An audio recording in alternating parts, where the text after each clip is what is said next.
नमस्कार। आज हम भारत की फॉरेन इकोनॉमिक पॉलिसी के एक बहुत ही अहम चैप्टर पर बात करने वाले हैं। ये है भारत और यूरोपियन यूनियन के बीच का फ्री ट्रेड एग्रीमेंट, जिसे अक्सर मदर ऑफ ऑल डील्स भी कहा जा रहा है। देखिए, ये समझौता सिर्फ व्यापार के आंकड़ों का खेल नहीं है, बल्कि ये ग्लोबल जियोपॉलिटिक्स में भारत की जो बदलती हुई भूमिका है ना, उसका एक बहुत बड़ा सबूत है। जरा इन शब्दों पर गौर कीजिए। मदर ऑफ ऑल डील्स, ये शब्द यूरोपियन कमीशन की प्रेसिडेंट उर्सुला वॉन डर लियन के हैं और ये इस समझौते के विशाल पैमाने को दिखाते हैं। ये कोई मामूली ट्रेड डील नहीं है, ये असल में चीन पर जो दुनिया की निर्भरता है उसे कम करने और एक नियम आधारित मल्टीपोलर वर्ल्ड ऑर्डर को मजबूत करने की दिशा में एक बहुत बड़ा रणनीतिक कदम है। इसीलिए इसे गेम चेंजर कहा जा रहा है। चलिए इन आंकड़ों के पीछे की स्ट्रैटेजी को समझते हैं।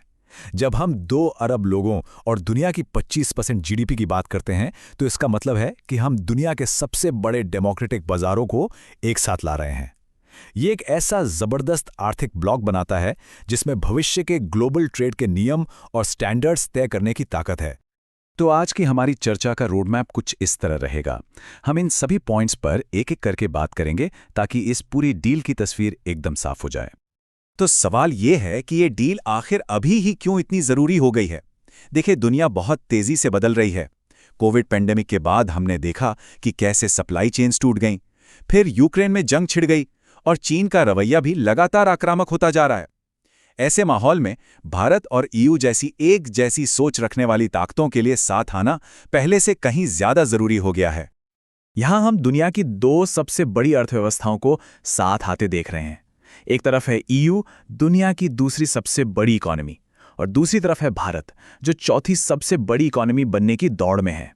भारत का जो विकसित भारत @2047 का सपना है ना, उसके लिए ये डील एक बूस्टर डोज की तरह है, क्योंकि इससे हमें टेक्नोलॉजी, इन्वेस्टमेंट और बड़े बाजारों तक पहुंच मिलेगी।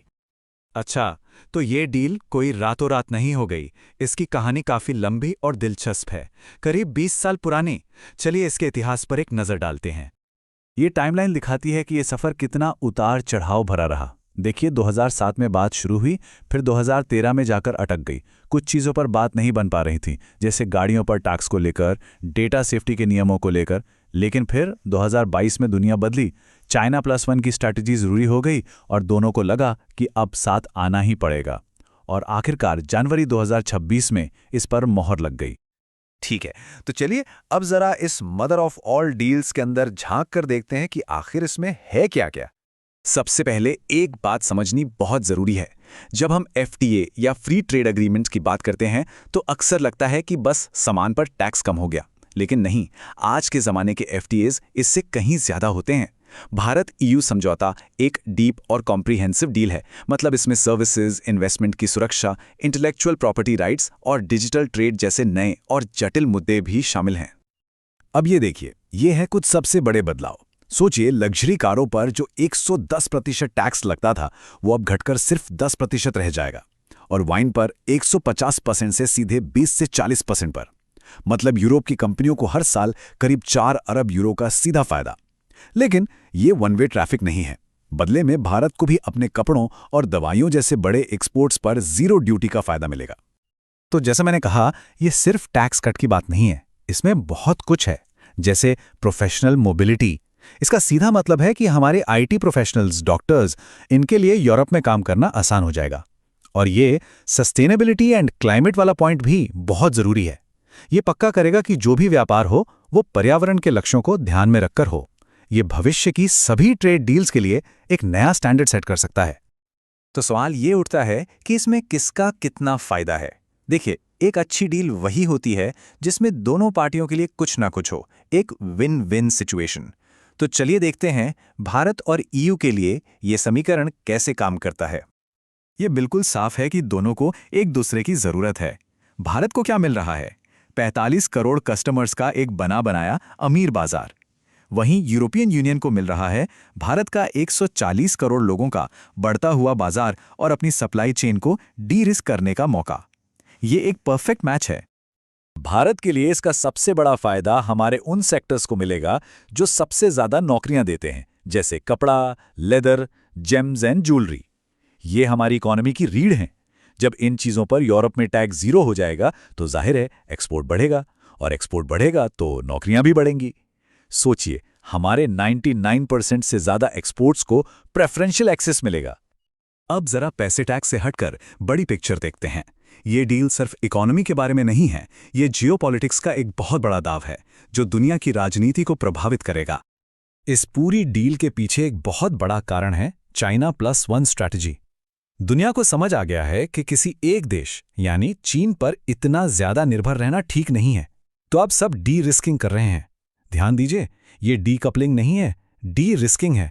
मतलब आप अपनी सप्लाई चेन को फैला रहे हैं ताकि कल को कोई दिक्कत हो तो काम ना रुके। ये पार्टनरशिप भारत और ईयू दोनों को स्ट्रेटेजिक ऑटोनॉमी हासिल करने में मदद करती है।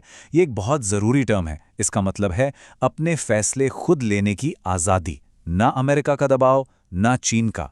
भारत और ईयू दोनों यही चाहते हैं, और जब ये दोनों साथ आ जाते हैं तो ये दुनिया में एक तीसरा मजबूत पोल बन जाते हैं जो रूल्स बेस्ड ऑर्डर को बढ़ावा देता है। अच्छा, अब तक सब कुछ बहुत अच्छा लग रहा है, लेकिन क्या ये रास्ता इतना आसान है? बिल्कुल नहीं। अब बात करते हैं चुनौतियों की। और हाँ, जो लोग एग्जाम की तैयारी कर रहे हैं उनके लिए कुछ खास पॉइंट्स की। असली चुनौती टैक्स नहीं है, असली चुनौती है वो दीवारें जो दिखती नहीं, जिन्हें हम नॉन टैरिफ बैरियर्स कहते हैं।